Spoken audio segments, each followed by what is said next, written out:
Programa Diálogo com Edmo Bernardes. Apoio Valorap, Auditoria, Contabilidade, Consultoria Tributária e Financeira. Acirp, valorize o perto, valorize o próximo. Muscake, venha reconhecer Unidade Itatiaia. E Sicredi, gente que coopera, cresce.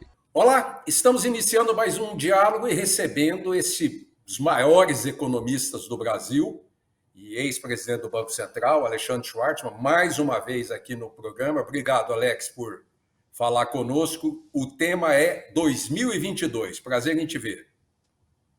Prazer em vê-lo também, Edmo. Sempre uma alegria estar aqui. Então, feliz 2022 para você, pô. É bom, tomara, né? Mas vai. Para mim, acho que vai estar bem. Eu não sei se vai estar muito legal para o país, não. É óbvio que a gente, para falar de 2022, nós temos que falar de 2021. Né? Eu acho que de todas as dificuldades que de 2020 o governo enfrentou para ajudar na pandemia ou se perder na pandemia, 2021 foi um marco, está sendo um marco histórico para não imaginar um ano muito bom em 2022, né? Acho que a gente errou bastante ao longo de 2021, né? Então, e esses erros de política de maneira geral, mas política econômica também, estão começando a nos custar caro para o ano que vem. Então a gente olha, né, está com o país assim, praticamente desde o começo do ano, a economia andando de lado, né, e nenhum avanço significativo do ponto de vista de reforma econômica, e um governo que se perde em disputas políticas, no mais das vezes estéreis, que não ajudam a avançar nem a agenda econômica, nem a agenda geral do país, né? E o resultado dessa história é um dólar mais caro, né? Um impacto sobre a inflação, aí o Banco Central tendo que subir juro, quer dizer, a gente olha para a combinação do que poderia ter sido esse ano, a gente emergiu razoavelmente rápido, razoavelmente forte de todos os problemas econômicos da pandemia, tivesse tomado alguns passos mais corretos do ponto de vista de gestão de política econômica e política sanitária, a gente poderíamos estar nos encaminhando para um 2022 bastante razoável. Não será o caso.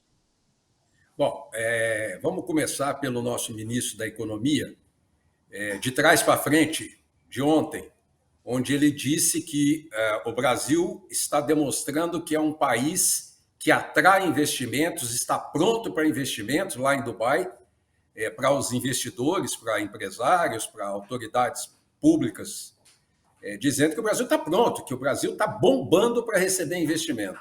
Alguém tem coragem de investir nesse país? Eu acho que muito pouco. Para falar a verdade, nem os brasileiros têm coragem de investir nesse país, né? Muito menos o estrangeiro. De maneira geral, o investimento estrangeiro vem colhendo, assim, a verdade também não é de hoje, ele vem colhendo há algum tempo. Mas a gente olha para o desempenho do investimento privado no Brasil, ele tem sido muito fraquinho. Aliás, os próprios dados mais recentes apontam exatamente para esse fenômeno. Mas, assim, obviamente, quando o ministro está lá fora, ele interpreta o papel dele como um papel de vendedor. Então ele vai lá, fala coisas maravilhosas. Agora, pega mal, porque não está falando para uma audiência desqualificada, né? Você está falando para uma audiência de gente que está, em tese, eles estão ali pensando em investir algumas centenas de milhões, alguns bilhões de dólares. Eles, obviamente, vão fazer a lição de casa. E quando eles fizerem a lição de casa, eles vão ver que aquela vilha que foi descrita pelo ministro da Economia responde ao que a gente observa na realidade dos dados, na realidade do dia a dia das pessoas no Brasil, né? Você tocou num assunto importantíssimo, um dos assuntos importantes, né, que a gente tem para conversar, que é o dólar, né? Muito se fala na influência de não realização de lições de casa. Então, duas perguntas numa só. Quais são as lições não executadas, a reforma administrativa, etc. Então, quais são as reformas não executadas?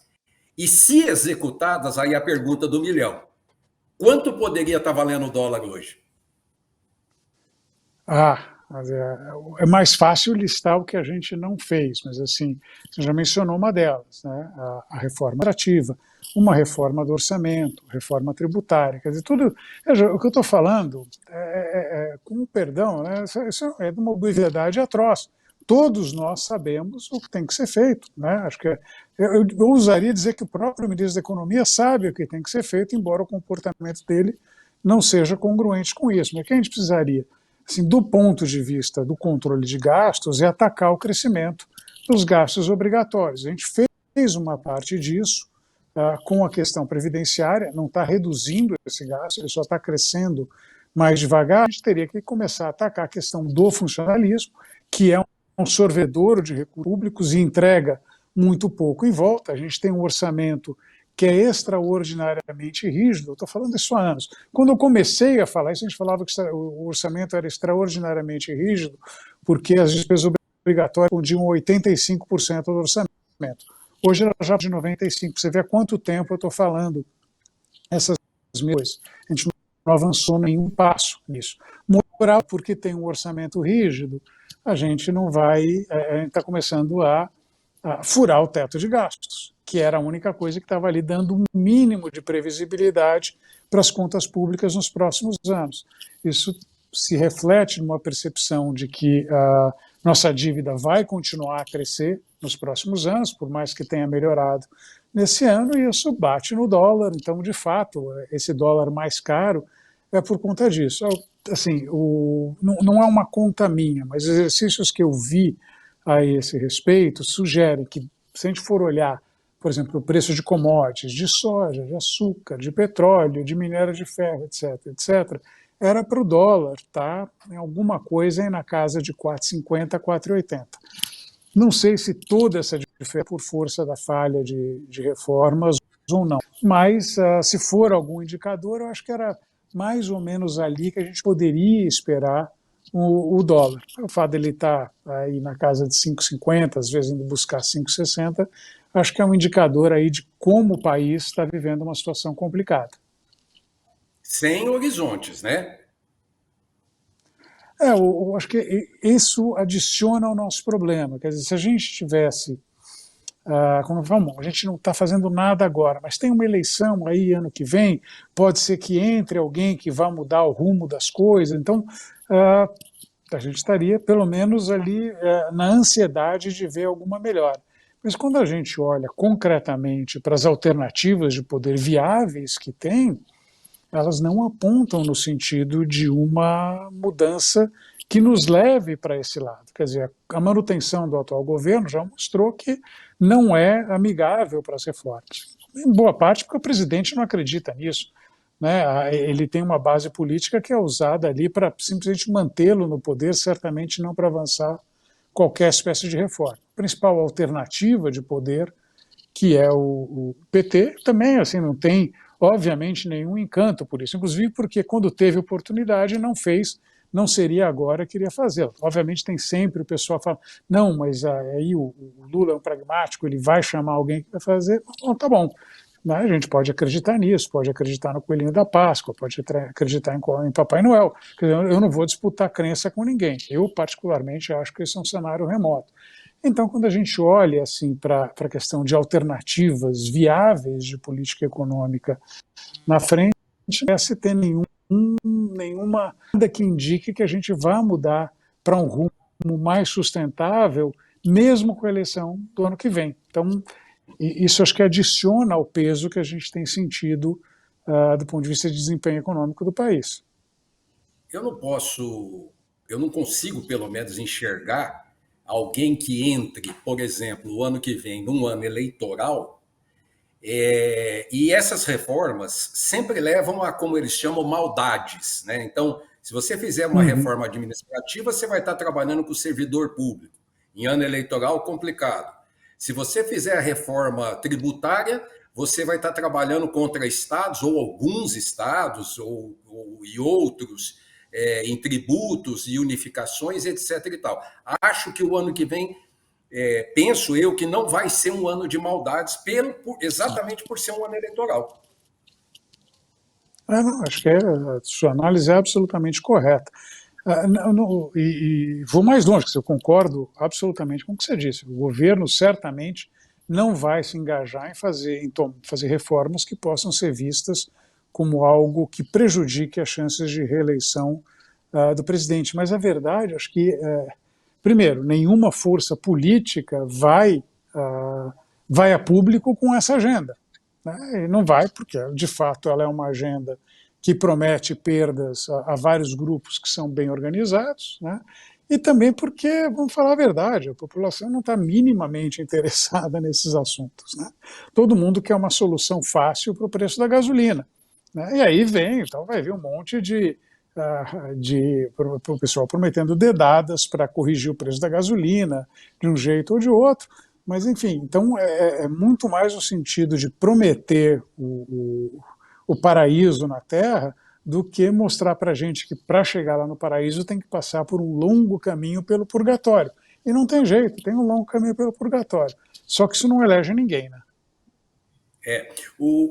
Você falou, eu estou pensando aqui nos preços, inflação.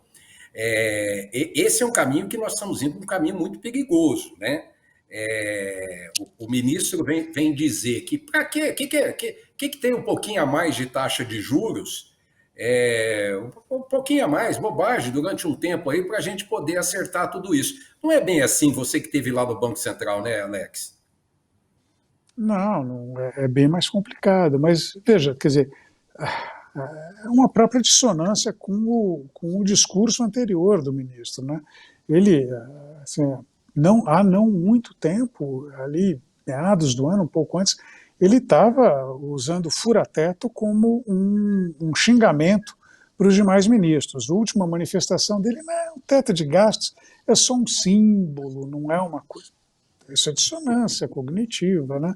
Ou aí tem, a inflação está alta, mas tudo bem a gente ter juro mais alto para lidar com isso, mas há um tempo atrás ele estava ali exortando a capacidade que ele supostamente tinha tido no sentido de reduzir a taxa de juros nas políticas dele.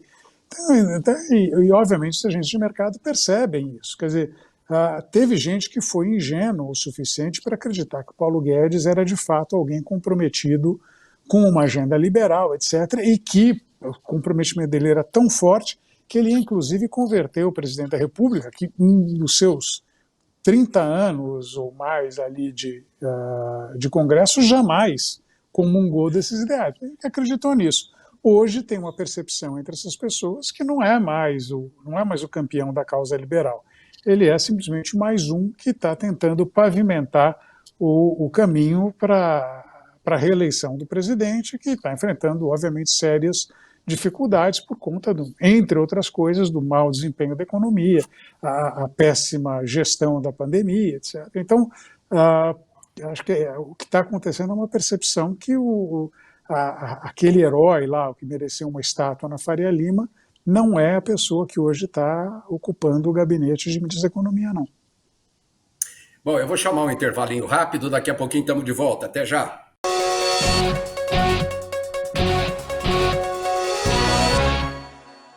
Voltar à escola é muito importante. Voltar à escola com segurança é mais importante ainda. O governo de São Paulo sabe disso. Quer ver? 97% dos professores vacinados, 90% dos alunos com uma dose, 99% das escolas reformadas e mais, álcool em gel nas salas, máscara e controle diário de temperatura. A escola tá de volta e mais segura do que nunca. Governo do Estado de São Paulo. Trabalho e respeito por você. Hoje eu quero aquela brusqueta de pepperoni. Eu não vejo a hora de provar o confit de pato. Ou será que peço o risoto de carne seca, hein? E eu mereço o brownie de sobremesa. Eu vou pedir a torta de chocolate com geleia de damasco. Nossa, a gente nem chegou e já tá pensando na sobremesa. O mousse cake da Itatiaia agora é My Mousse Cake. O mousse cake que você sempre amou, com tudo que você sempre pediu. 1924. O desafio está no ar. Rádio Clube. Liderança total. Lembra daquela festa onde você foi, que tinha um monte de gente? E de você chamando mais amigos? Afinal, sempre cabe mais um, não é? Você também se lembra que, depois da festa, teve beijos nos pais, nos avós e abraços nos amigos? Pois é, um deles está agora na fila do hospital esperando uma vaga. Falta de ar. Valeu a pena? 3 ou 4 horas de diversão para colocar em risco a vida de uma pessoa? Tome cuidado, porque assim como o vírus, arrependimento também mata.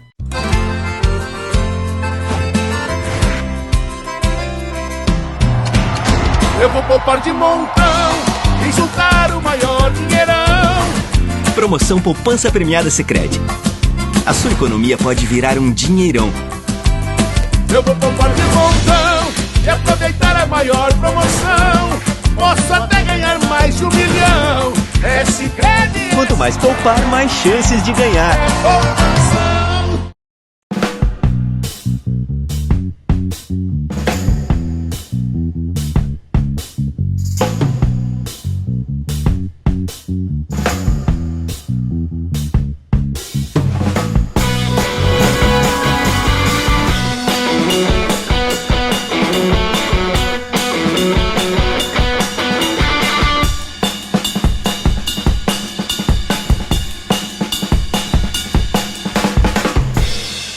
Voltar à escola é muito importante. Voltar à escola com segurança é mais importante ainda. O governo de São Paulo sabe disso. Quer ver? 97% dos professores vacinados, 90% dos alunos com uma dose, 99% das escolas reformadas e mais, álcool em gel nas salas, máscara e controle diário de temperatura. A escola tá de volta e mais segura do que nunca. Governo do Estado de São Paulo. Trabalho e respeito por você. Diálogo, apoio, Valorap, Acirp, Muscake e Sicredi. Estamos de volta com o segundo bloco, recebendo o economista e ex-diretor do Banco Central, Alexandre Schwartzman. A gente estava falando para chegar em 2022, tinha que falar de 2021. Alex, inflação, né? Vai aparecer aí entre 10 e 11, provavelmente no fim do ano, né? E o governo vai repor isso em termos de salários para aposentados, enfim, e também não dá para ficar fazendo graça.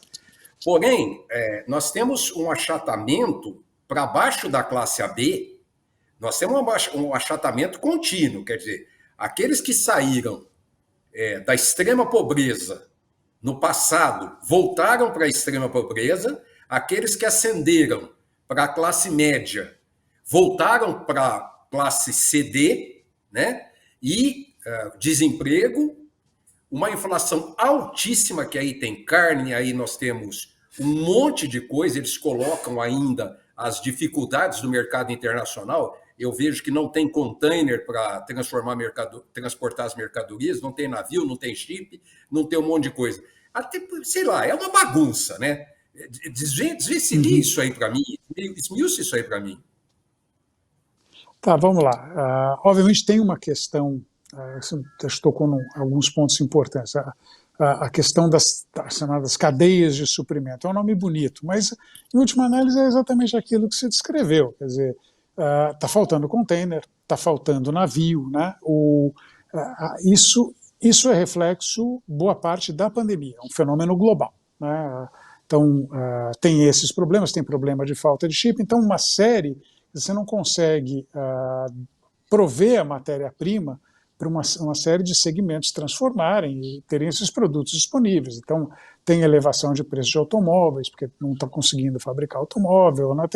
Enfim, essas dificuldades são globais, né? Então, e a gente vê isso em algum grau refletido, por exemplo, inflação muito alta nos Estados Unidos, né? O IPC deles chegou a bater aí alguma coisa como um pouquinho acima de 6%, nos 12 meses até outubro, é uma inflação alta para padrões americanos. Na Europa está um pouco menos, 4%, etc. Então tem um fenômeno de aceleração global de inflação, né? Então, com raras exceções, a China ainda tem inflação muito baixa, o Japão, para variar, tem inflação muito baixa, a Austrália também está segurando as pontas, mas eles são mais ali a exceção do que a regra. Agora, o Brasil é exceção para o outro lado, porque se a gente for ali ranquear as inflações mais altas do mundo, que obviamente tem lá os casos perdidos de Venezuela não dá nem para comentar, quer dizer, os caras estão vivendo uma hiperinflação há anos. A Argentina também tem uma inflação muito alta há muito tempo. Mas o Brasil ali se qualifica entre os países com inflação mais alta dentro desse universo ali. Então, de países assim, minimamente sérios, né, de cara tira a Argentina e a Venezuela da história, né, então a gente, minimamente sérios, o Brasil está lá.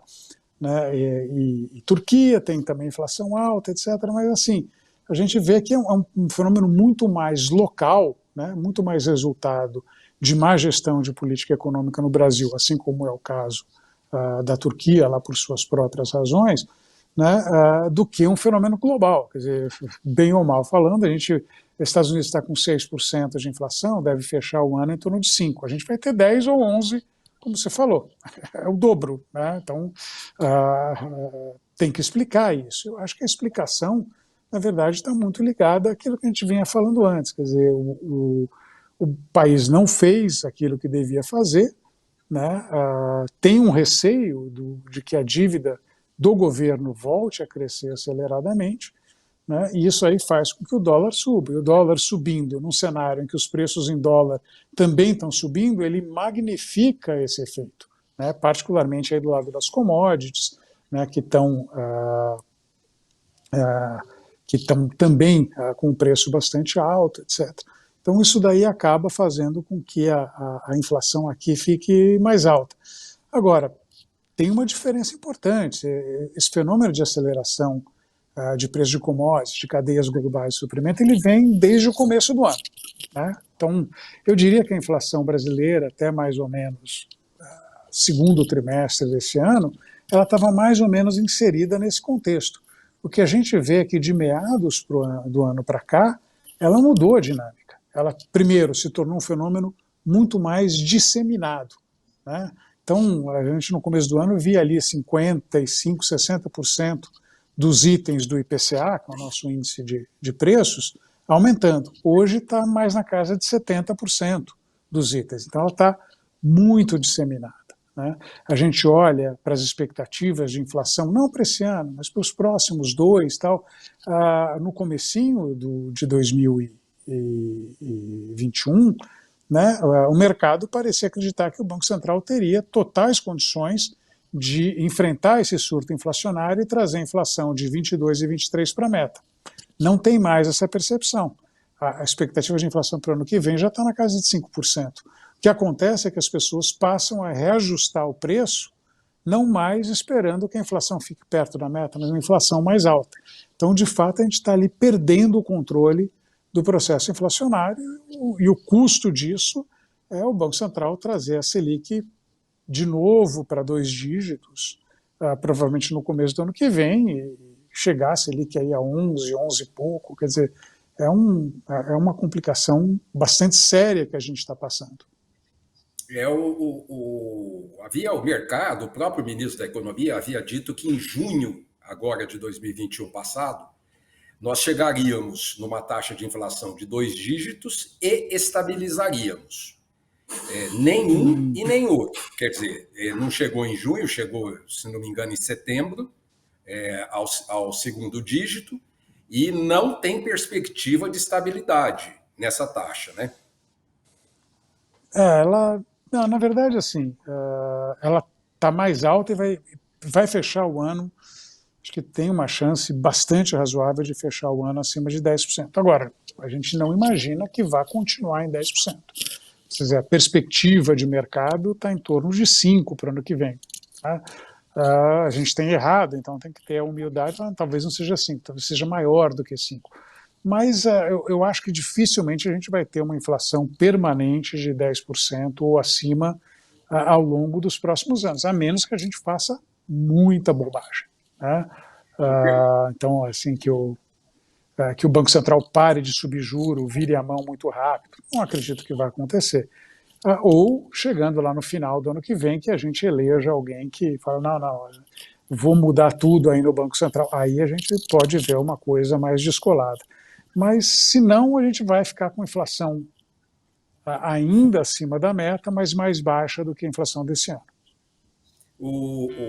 É óbvio que o que compõe a cesta para a inflação do rico é diferente da do pobre. Diferente não que o rico não consuma aquilo que o pobre consome, não é isso.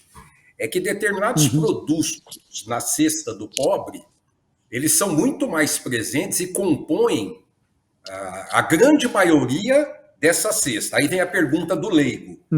Como há uma diferença brutal, é possível criar um outro sistema de taxas para que você tenha uma forma de contemplar o mais pobre, porque vive do aluguel, do alimento e do transporte, que pode ser público, ou com o carrinho dele lá, que não sei alguma coisa. Não poderia haver uma separação dessas taxas para um setor e para outro setor?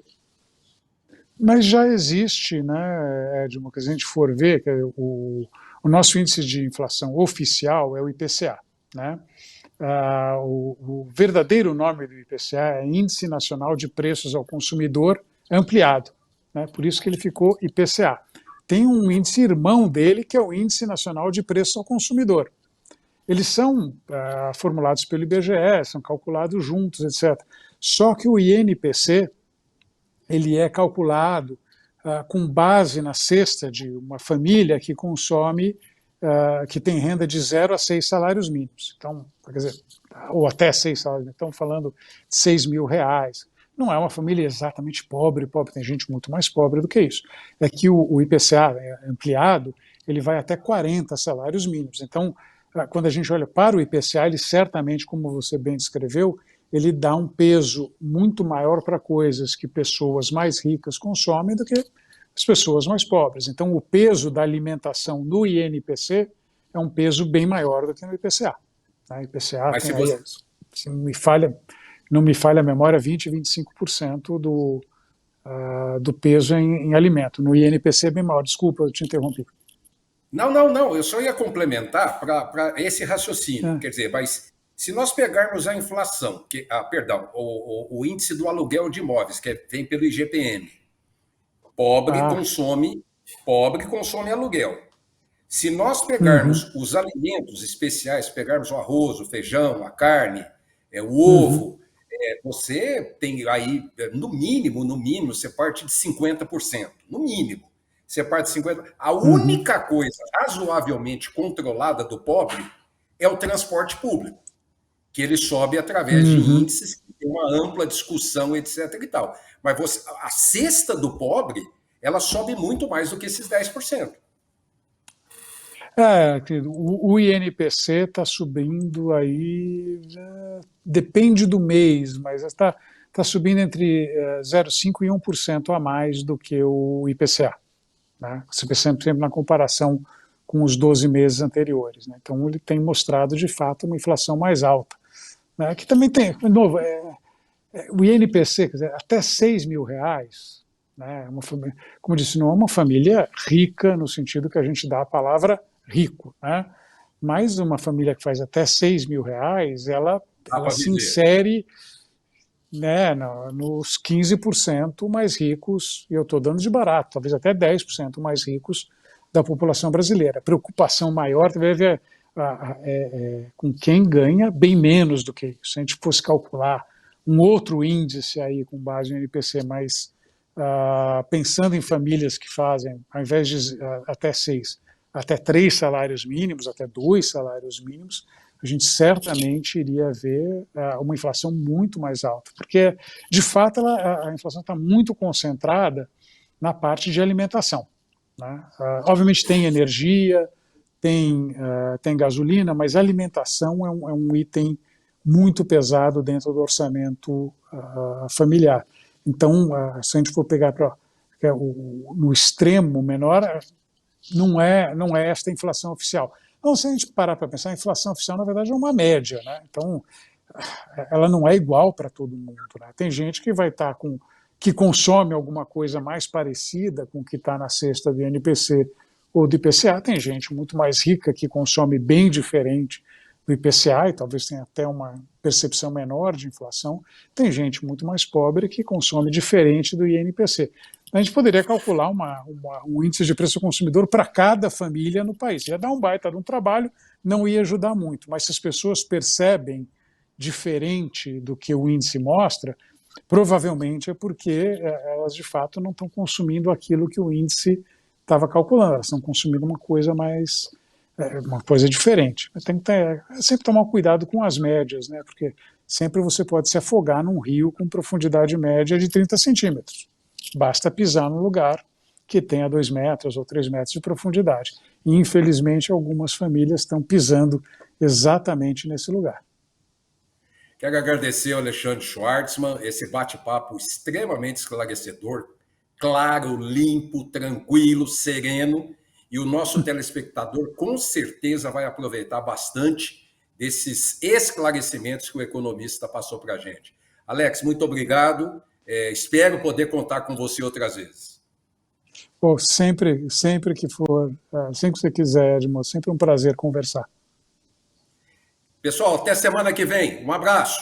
Programa Diálogo com Edmo Bernardes. Apoio Valorap, auditoria, contabilidade, consultoria tributária e financeira. A CIRP, valorize o perto, valorize o próximo. Muscake, venha reconhecer Unidade Itatiaia. E Sicredi, gente que coopera cresce.